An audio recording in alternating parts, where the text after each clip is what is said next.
nga sa inyo, kaya nga magpakabait na kayo, o kayong mga vlogger na mga bayaran ng administrasyon na hindi na kayo nakakatulong sa administrasyon ninyo. Putsang ina ninyo, naninira na lang kayo ng kapwa ninyo. Tigil nyo na yan. Ito pa isa. Tatay mong karton. Oy, Tatay mong karton. Tatay mong karton. Lalagay sa garapon na nagarapon. tatay mo karton daw.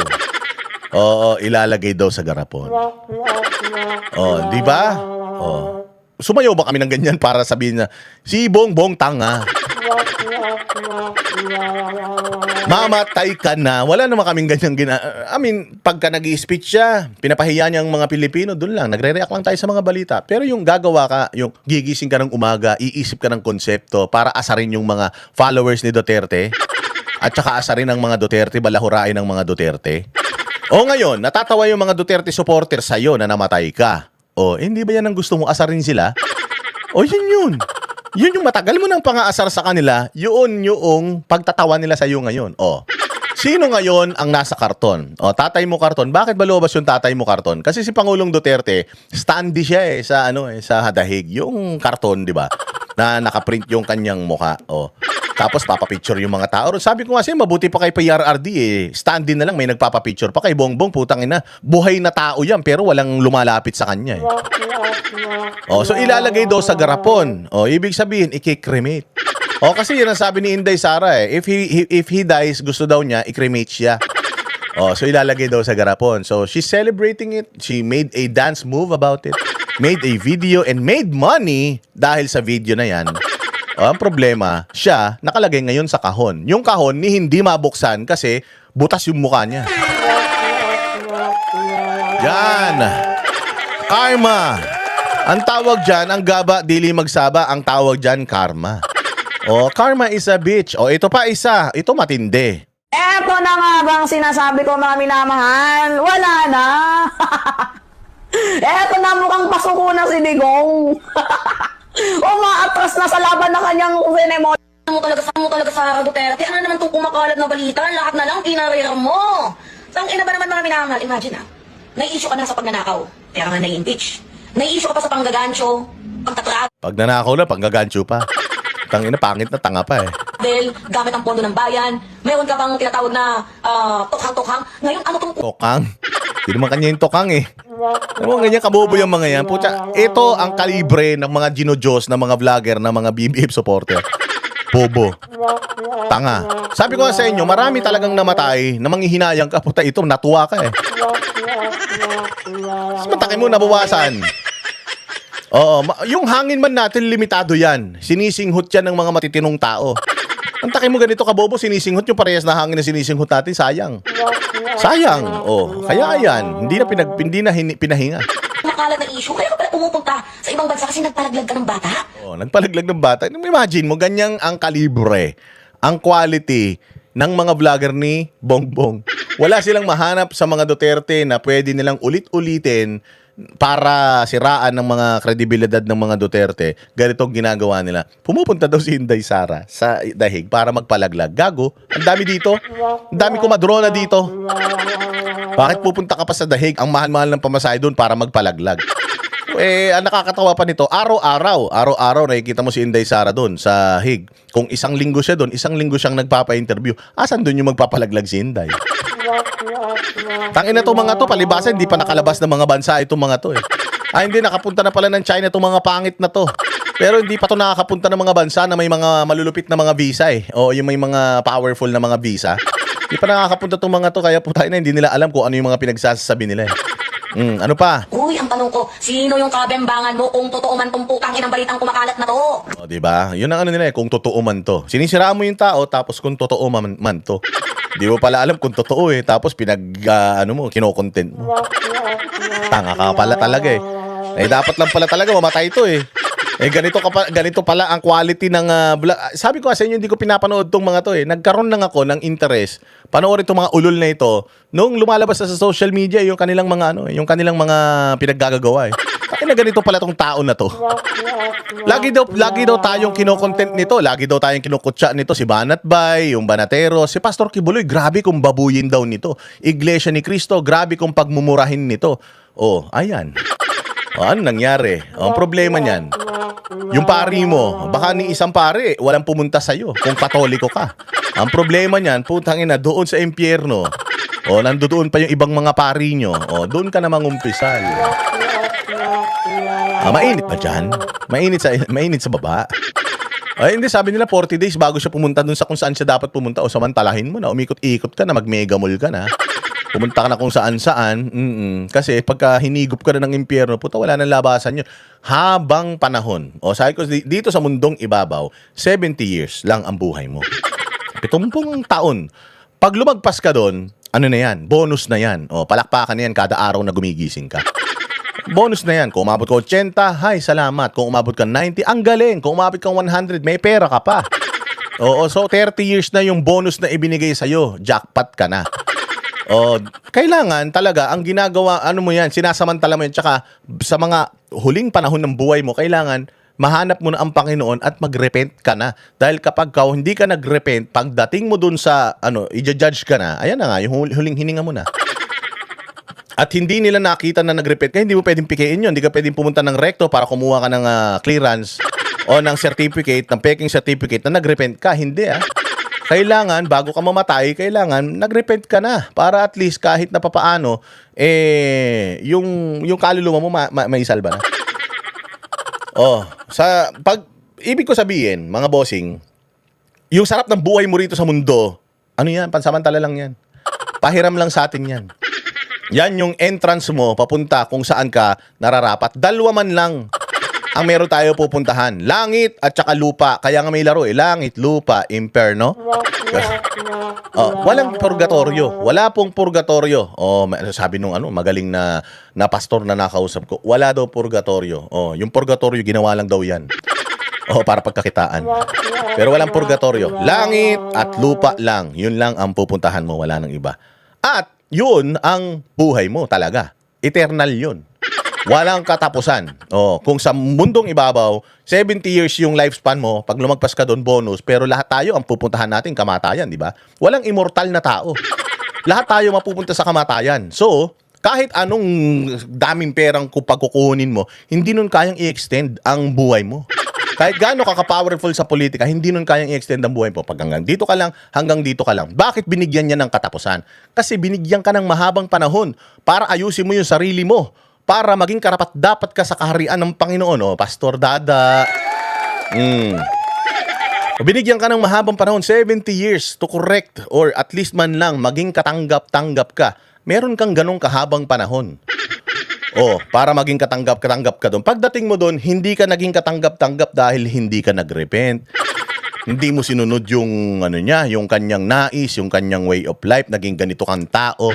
Naging kang si Bongbong Marcos, si Martin Romualdez at yung mga ganid sa pera na mga politiko. Saan ka pupunta? Doon ka sa impyerno. Sabi ko nga sa inyo, habang panahon yun. Kaya natin pinaghihirapan yung ating kaluluwa na linisin sa mundong ibabaw. Kasi pagdating mo doon, wala nang hirap doon, 'di ba? Lagi ko kinukwento sa inyo, libre siomai doon. Libre kikiam, yung 20 pesos na kilo ng bigas na minoproblema natin dito. Libre doon. Kung ano gusto mong kainin, Syria, gusto mo magkanin ka mula umaga, tanghali, gabi, kumain ka ng crispy pata, 3 beses ang araw, gusto mo, lahat ng karne kainin mo. Pagdating mo doon sa langit, di ka na ma-high blood doon, wala nang sakit doon. Wala na, pagdating mo doon, matiwasay ka. Sabi ko sa inyo, kung anong oras mo gustong dumumi, makakadumi ka doon. Hindi ka na mahihirapan, walang almoranas doon. Lahat ng tao doon, walang mga putok. Mababango ang mga tao doon, as in, ang halimuyak doon, parang mga milyon-milyong mga rosas, ganun ang amoy. Kahit di ka mag-toothbrush doon, di bumabaho bibig mo.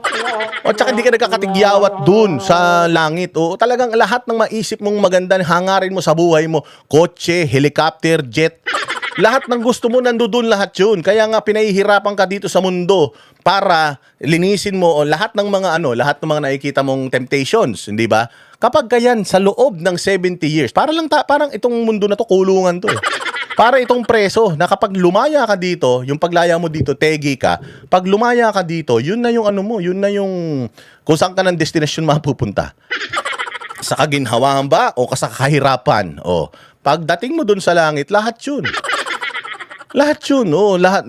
Siyempre, bawal dun yung mga lunya, hindi pwede yun dun. Yung mga naiisip mo lang na lahat ng mga gusto mong makuha na hindi mo nakuha nung ikaw ay kasi ano ba naman mga material na bagay, ginto, diamante.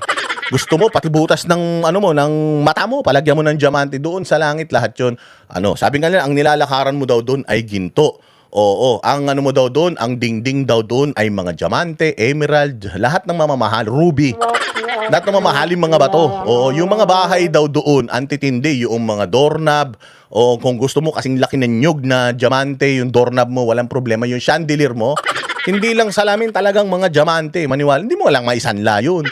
O kasi wala namang pawn shop doon. O, yaman mo na yun eh. Yun yung yaman na ininvest mo sa iyong paglilinis, sa iyong pagkatao dito. Pagdating mo doon, aanihin mo lahat yun. Eto na yung kabaliktaran. Kapag ikaw, ang sarap ng buhay mo rito, 70 years, kala mo wala kang katapusan, 100 years old. Akala mo hindi ka mamamatay, para kang si Enrile, di ba? Oy, immortal ako, puta, panahon pa ng mga dinosaur, nandiyan na ako hanggang ngayon, hindi ako mamatay-matay. Yung pala, binibigyan ka lang ng pagkakataon, binigyan ka pa ng mahabang buhay para i-correct mo yung mga pagkakamali mo, hindi mo ginawa. Ayun na yun, patay, ayaman mo. Tapos biglang sabi ng hanggang bukas ka na lang, ha? Magbabayad ako kahit ilang bilyon, handahin kong pera, Kailangan gastusin ko yan. Hindi na, hanggang bukas ka na nga lang. Hindi mo kaya ubusin yan sa isang araw. Ang ganun ba? Paano gagawin ko dyan? Ayun na nga. Hanggang bukas ka na lang. Sa pagkamatay mo, pagdating mo, naharap ka kay Lucifer. Wala kang damit. Putsang ina, lahat ng mga mamahalin mong damit, Gucci, Prada, mga Louis Vuitton na mga damit mo, yung mga damit mong matitindi. Yung mga relos mo, wala nang oras dito. Sabi, tanggalin mo na yan. Yung mga Jacob & Co mo, yung mga Richard Mille mo, alisin mo na yan. Hindi mo yan madadala sa impyerno. Dito, walang oras. Laging madilim dito, laging gabi. Kasi doon sa langit, laging umaga ron. Dito, laging gabi. Ang nagpapaliwanag lang dito sa lugar natin, yung apoy. So dito kali-kali ka, mainit. Nasa entrance ka pa lang, pinapawisan ka na. Huwag kang mag-alala, yung init na yan, walang humpay yan. At hindi ka nasasanay. Pag swimming ka na, itutulak ka na ngayon doon sa kumukulong asupre. Aray, ang sakit. Hindi ka nasasanay. Araw-araw sa tuwing lulusong ka doon, masakit. At hindi lang yan 70 years. Hindi lang yan 100 years. Eternal yan. Buong panahon yan. Walang katapusan. Forever. Kung dito sa mundong ibabaw, walang forever. Sa mundong ilalim, meron. Forever, ganun ang buhay mo ron. Patay ka ngayon, Mima. Doon ka sa impyerno pupunta. Patay ka. Kahit anong tapang mo doon, kahit anong pang fake news mo doon, kahit i-fake news mo si Lucifer, wala siyang pake. Kahit anong chismis ang ikalat mo doon tungkol sa kanya, wala siyang pakialam. Putay na araw-araw ka mag-swimming doon sa apoy. Dahil dyan sa mga ganyang pinaggagawa ninyo. Kaya mag-repent kayo, ha? Kayong mga kasamahan nito, mag-repent kayo. Kung namatay itong tao na ito dahil sa kung anumang dahilan kay away, kasi binubugbog pala to ng ex niya Sinampahan niya na pala ng kaso yung ex niya. So kung sinasaktan siya ng ex niya at hinahunting siya ng ex niya, pwedeng yung ex niya nagpapatay sa kanya, pwede. O kaya, pwede nga rin yung asawa niya. O kaya, pwedeng kamag-anak niya. Maraming anggulo. Hindi pa naman natin alam, iniimbestigahan pa lang. Ang problema, isinisi nyo na kagad sa mga Duterte tangin, ano naman pa kini Inday dyan? Sabi ko nga sa inyo, araw-araw binabanatan si Inday nito. Ako, si Banat Bayat, kung sino pa sa Banateros, binabanatan din ito. Pinanood namin to, hindi. Paki namin dyan.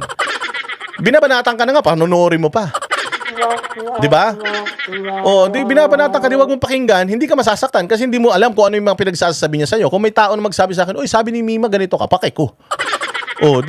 Kung bad trip ka sa sinabi niya, bahala ka sa buhay mo. Wag mo na iparating sa akin niya kasi hindi ako interesado. Interesado lang ako sa mga bagay na may matutulong sa buhay ko. Pero yung mga paninira ng mga putang ina mga vlogger na yan sa akin, wala akong pake.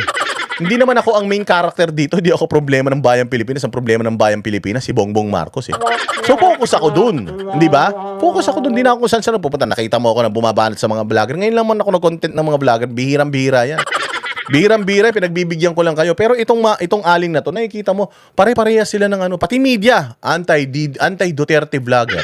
Media to anti-Duterte vlogger. Shot dead. Na parang, kasalanan naman ng mga Duterte yan. Kaya we need to fight back. Kasi kung namatay ito at nanahimik sila, pinabayaan nila yung investigasyon, baka rest in peace yung post natin. Pero hindi Hanggang sa kamatayan nito, ginagamit nyo pa yung pagkamatay niya para siraan ng mga Duterte. Putang ina nyo, hindi kami papayag. Papalag kami dyan. Bakit kami tuwan-tuwa? Kasi gago kayo eh. Hindi naman kami natuwa na namatayan. Natuwa kami, pinagtatawanan namin yung kamatayan niya dahil putang ina, ginagamit nyo, pinagkakapirahan nyo pa, isisisi nyo pa. Sa mga Duterte, tas may mga vlog pa sila na, dalawa na yung namatay. Dalawa na pala, hindi nga namin alam, dalawa na eh. Kasi wala kaming pakialam eh. Ang dami namamatay sa Pilipinas eh. Wala kaming kaalam-alam. So gusto niyo maapektuhan kami diyan. Eh, totoo nga naman yung sinasabi, di ba? Na katawan mo, pipiliin mo kung ano yung gusto mo. Pero ito yung napakagagong ginawa mo. Ginawa mo yan, oo. Sinapan ninyo yung mga gabi ng lagim. Tapos nung may nabuo na, anong kasalanan ng sanggol para Ayun na, di ba? Paniwala, ang dami naniwala sa kanya diyan. Ganyan ang mga satanas. Sabi ko nga sa inyo, gagamitin ng satanas ang lahat para makapanlinlang lang. So ito, ginamit to ni satanas para magalit kayo sa mga Duterte. Mantakin mo, meron daw siyang kabimbangan na nabuo tapos pina-abort. Saan galing? Saan galing yun? Wala lang, naisip niya lang. Wala lang siya maisip na content nung araw na yun. Gusto ko siraan si Inday. Ang hirap naman kasi pikunin ni Inday. Mantakin mo, araw-araw ginaganyan si Inday, hindi siya pinapansin. Lalalaan niya ng lalalaan yung kwento niya. Baka sakaling pansinin siya. Eh, iba nakapansin sa kanya eh. Sino? Si Kamatayan. Tangina, sumusobrang na to ah. Kapag pinabayaan ko pa mabuhay ng 1 taon to, baka ito na maghari sa impyerno ah. Kunin na natin to. Gawin na nating alipin. Kulang ng mga mukhang katulong doon sa impyerno. Kunin na natin to. Oh. Takin mo, ganyan yung mga istorya niya. Oh, gusto niyo maawa dyan? Maawa ka ba dyan? abort mo? Tingnan niyo naman yan, oh. Kung totoo man. Kung totoo. Kaya ka mayat-mayat pumupunta ng ibang bansa kasi nagpalaglag ka. Ito, gusto namin itong malaman. Totoo ba itong kumakalat na balitang to? Kasi ayaw manira. Hindi ka naman sumasagot. Ayaw daw niya manira. Ayaw daw niya manira. Hindi ka naman sumasagot. Ano sabi niya? Hindi ka naman sumasagot. Impeachment. Oh, hindi ka naman daw sumasagot sa impeachment. Kaya ayaw daw niya manira. Tanginin niya. Anong ginagawa mo na to? Binibuild up mo siya. That's how stupid etong mga vlogger ni Bongbong Marcos. And if you watch them, this is the quality of information you're going to get from them. Napatawag tong mga to ng NBI? Hindi. Itong mga pinagsasabi nila na ito, pinaimbestigahan ba ng NBI ito? Hindi. Why? Bakit ang pinapatawag sa NBI? Kami. Sa Congress, bakit ang pinapatawag? Kami. Tingnan nyo, ginanyan ba namin si Bongbong? Ever? At least ako hindi di ba ang dami lumabas na mga videos na si Bongbong daw ganito, bakla, tsumutsupa, ganyan. Nagpapatira sa puwet. Di ba may mga ganong mga video? Hindi ko sinakyan yun kasi ayoko nung ganon.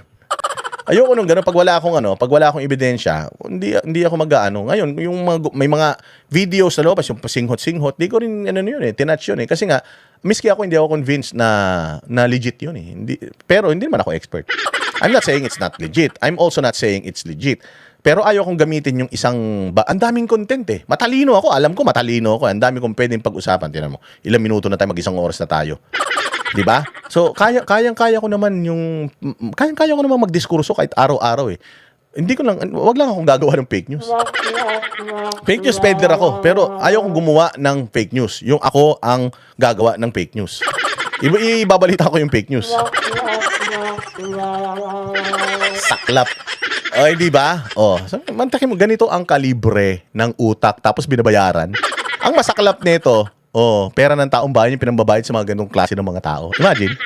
Imagine, pwede ba tayo dyan? Sabi ko nga sa inyo, kung ako pupunta ng kabilang kampo, putya, baka ako pinakamagaling dyan. Walang ganito dyan. Walang banat by level dyan. Lahat ng level ng mga tao dyan, ang papangit pa. Yun, doon pa lang, di na ako qualified eh. Ang gwapo ko kaya. Sabi ng mama ko, di ba? Pinagtawanan tuloy siya ni Bugres. Yan, so ito lang yun kung ano ang tinanim mo, siyang aanihin mo. Kung anong ginawa mo sa mundo, yun ang kahihinatnan mo. Kami ang boses ng masa, hindi natatakot. Katotohanan lang, di kami nalulunod. Walang bahid ng sismis, lahat ay totoo. Kahit sino ka pa, pag mali ka babanatan ka. Walang pinipili kulay, wala kaming kinikilingan. Basta para sa bayan, kami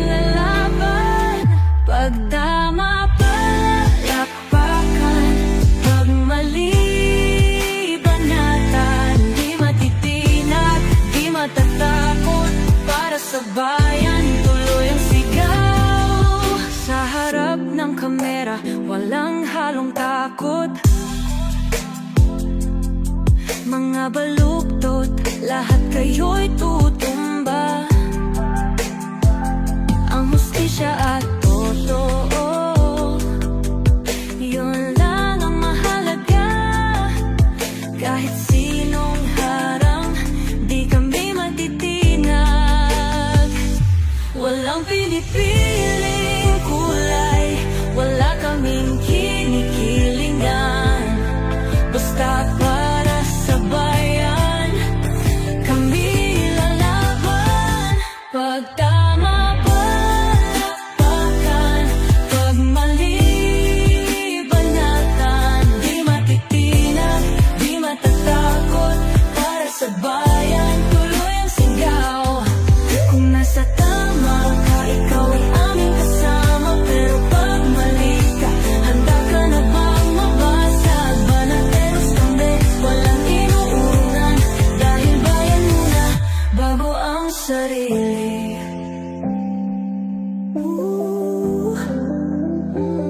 Bago ang sarili.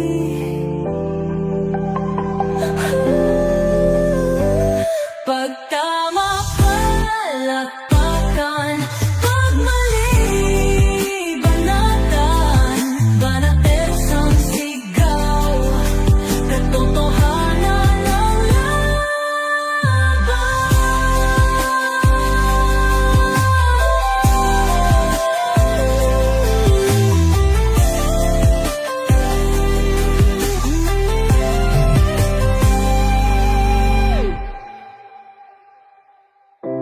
sa harap ng kamera, walang